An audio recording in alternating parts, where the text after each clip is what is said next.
বাচ্চাদের স্কুলের টিফিনে অথবা বিকেলে স্ন্যাক্স হিসেবে খুব সহজে ঝটপট করে তৈরি করে নিতে পারেন চিকেন নাগেটস। সেই সাথে দীর্ঘদিন পর্যন্ত সংরক্ষণ করে রেখে খেতে পারবেন। আসসালামু আলাইকুম ভিউয়ার্স, স্বাগতম জানাচ্ছি আমার চ্যানেলের নতুন একটি এপিসোড দেখার জন্য। আজকে তৈরি করে দেখাবো ভিতর থেকে সফট আর উপরটা মুচমুচে ক্রাঞ্চি চিকেন নাগেটসের রেসিপি। তবে চলুন নাগেটসগুলো আমি খুব সহজে কীভাবে তৈরি করেছি দেখে আসি। চিকেন নাগেটস তৈরির জন্য চিকেনের একটি ব্রেস্টের পার্ট নিয়েছি আর চিকেনটাকে আমি ছোট ছোট টুকরো করে কেটে খুব ভালো মতো ধুয়ে পানি ঝরিয়ে নিয়েছি। এরপর চিকেনের টুকরোগুলোকে একটি ব্লেন্ডারের জারে নিয়ে নিচ্ছি আর চিকেনগুলোকে খুব ভালো মতো স্মুথলি ব্লেন্ড করে নিতে হবে। এই কাজটি চাইলে আপনারা পাটাতেও করে নিতে পারেন, তবে সেক্ষেত্রে সময়টা একটু বেশি লাগবে। চিকেনগুলোকে আমি খুব ভালো মতো এভাবে ব্লেন্ড করে নিয়েছি। সবগুলো চিকেন এভাবে ভালো মতো পেস্ট করে একপাশে রেখে দিচ্ছি। এরপরে আমি 4 পিস পাউরুটি নিয়েছি আর পাউরুটির সাইডের যে ব্রাউন অংশটা আছে সেটা কেটে ফেলবো।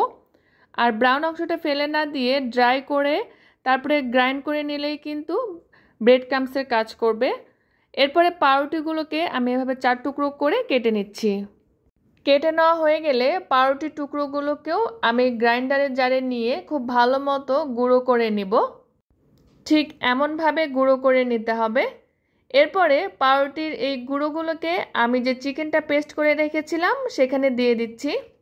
এরপর দিয়ে দিচ্ছি 1 চা চামচ পরিমাণে রসুন বাটা, 1 চা চামচ পরিমাণে আদা বাটা, হাফ চা চামচ বা স্বাদ মতো মরিচের গুঁড়া, 1/4 চা চামচ পরিমাণে কালো গোলমরিচের গুঁড়া, 1 চা চামচ পরিমাণে টমেটো সস, হাফ টেবিল চামচ পরিমাণে সয়া সস, 1 টেবিল চামচ পরিমাণে কর্নফ্লাওয়ার। দিয়ে দিচ্ছি স্বাদ মতো লবণ। লবণটা এখানে একটু বুঝে দিতে হবে কারণ সয়া সস দেওয়া হয়েছে, সয়া সসে কিন্তু পর্যাপ্ত পরিমাণে লবণ থাকে। এখন সবগুলো উপকরণ খুব ভালো মতো মিক্স করে নিচ্ছি। আমি এখানে চিনিটা দিতে ভুলে গিয়েছিলাম, দিয়ে দিলাম হাফ চা চামচ চিনি আর আরও একটু লবণ। সবশেষে দিয়ে দিচ্ছি 1 চা চামচ পরিমাণে রান্নার সয়াবিন তেল। এখন সব উপকরণগুলো আরও একটু ভালো মতো মিক্স করে নিচ্ছি। মিক্স করে নেওয়া হয়ে গেলে মিশ্রণটাকে রেস্টে রাখার কোনো প্রয়োজন নেই, সাথে সাথে নাগেটসগুলোকে বানিয়ে নিতে পারবেন। আপনারা চাইলে এভাবে ছোট ছোট বা পরিমাণ মতো একটু চিকেনের মিশ্রণ নিয়ে হাতেই তৈরি করতে পারেন নাগেটসের শেপ করে। এভাবে করে একটু চেপে চেপে দিলেই চারকোনা বা স্কোয়ার শেপের কিন্তু নাগেটসগুলো তৈরি করে নিতে পারেন খুব সহজেই।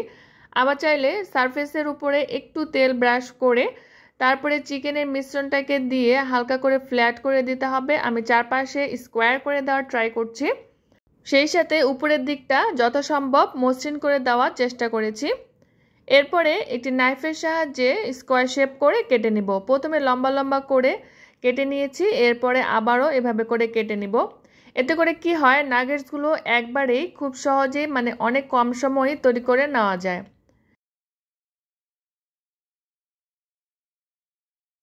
এরপর একটি বাটিতে নর্মাল তাপমাত্রার ডিম আমি খুব ভালো মতো ফেটে নিব। তারপরে অন্য একটি পাত্রে আমি নিয়ে নিচ্ছি হাফ কাপ পরিমাণে ময়দা। টেস্টের জন্য দিয়ে দিচ্ছি হাফ চা চামচ বা সামান্য একটু লবণ আর হাফ চা চামচের মতো মরিচের গুঁড়া।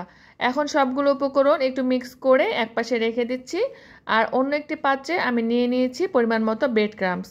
নাগেটসগুলো প্রথমে ময়দায় কোট করে তারপরে ডিমিয়ে চুবিয়ে নিতে হবে, সবশেষে ব্রেড ক্রাম্বসের সাথে গড়িয়ে নিতে হবে।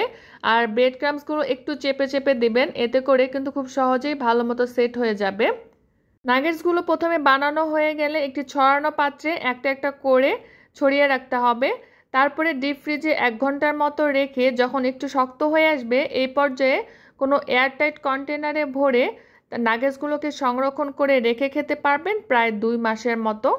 কয়েকটা নাগেটস আমি স্টোর করে রেখে দেব, বাকিগুলোকে ভেজে তুলব।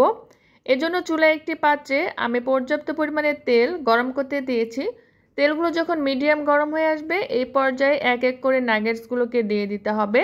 চুলার জালটি মিডিয়াম টু লোয়ের মাঝামাঝিতে রেখে নাগেটসগুলোকে ভেজে তুলতে হবে। এতে করে নাগেটসগুলো উপর দিকটা অনেক ক্রিস্পি হবে আর সেই সাথে ভিতরেটা থাকবে জুসি বা সফট।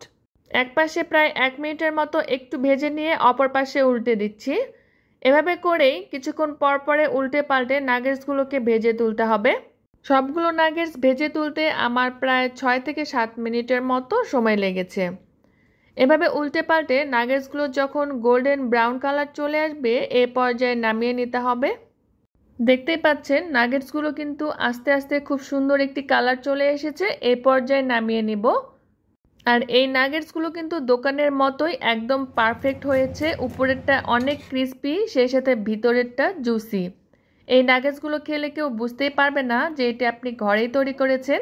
আমি তো বলবো দোকানের থেকেও অনেক বেশি টেস্টি হয়েছিল এই নাগেটসগুলো। নাগেটসের এই রেসিপিটি কেমন লাগলো চাইলে কিন্তু আমাকে কমেন্ট সেকশনে জানাতে পারেন। ভালো লাগলে ভিডিওটিতে প্লিজ একটি লাইক করবেন, কমেন্ট করবেন, সেই সাথে আমার চ্যানেলের সঙ্গেই থাকবেন। সবাই খুব বেশি ভালো থাকবেন। বিদায় নিচ্ছি। আল্লাহ হাফেজ।